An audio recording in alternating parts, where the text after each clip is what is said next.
पड़ोसी मुल्क नेपाल में राजशाही को वापस लाने और हिंदू राष्ट्र घोषित करने की मांग जोरों पर है।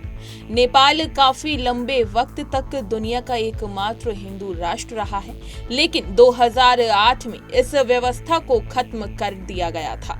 ऐसे में क्या नेपाल में फिर से राजशाही वापस आ जाएगी और हिंदू राष्ट्र घोषित किया जाएगा? दरअसल जब नेपाल में लोकतंत्र आया तब इसे सेक्युलर घोषित कर दिया गया था।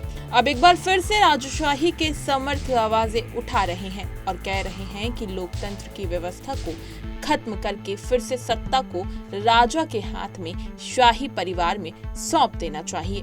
लेकिन आखिर ये राजशाही क्या होती है जिसके लिए पड़ोसी मुल्क में हाहाकार मचा हुआ है?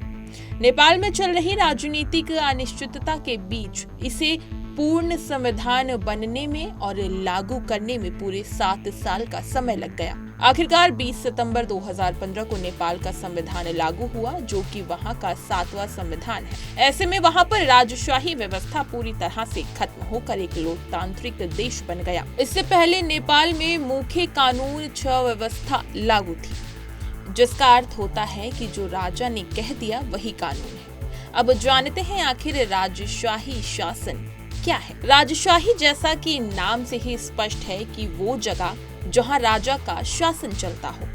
राजशाही का मतलब है ऐसी सरकार जहां एक सम्राट या राजा होता है जो देश का मुखिया होता है।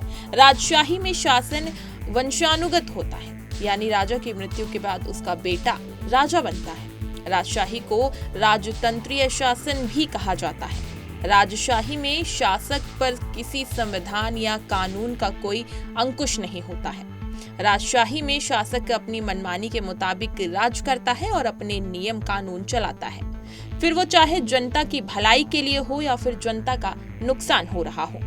राजशाही 2 तरह की होती है, एक होती है निरंकुश राजशाही और दूसरी होती है संवैधानिक राजशाही। निरंकुश राजशाही में राजा पर किसी तरह का कोई नियंत्रण नहीं होता।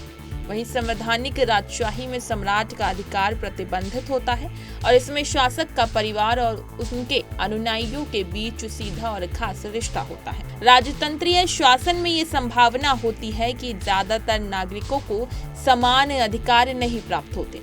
दुनिया में आज भी कई देशों में राजशाही व्यवस्था कायम है, जैसे Saudi Arab, Oman, Brunei, Eswatini, Vatican City, संयुक्त अरब अमीरात के साथ साथ 44 देशों में आज भी राजशाही व्यवस्था कायम है। आपको बता दें, नेपाल में राजशाही को वापस लाने और हिंदू राष्ट्र घोषित करने की मांग जोरों पर है। नेपाल काफी लंबे वक्त तक दुनिया का एकमात्र हिंदू राष्ट्र रहा है, लेकिन वही साल 2008 में इस व्यवस्था को खत्म कर दिया गया था।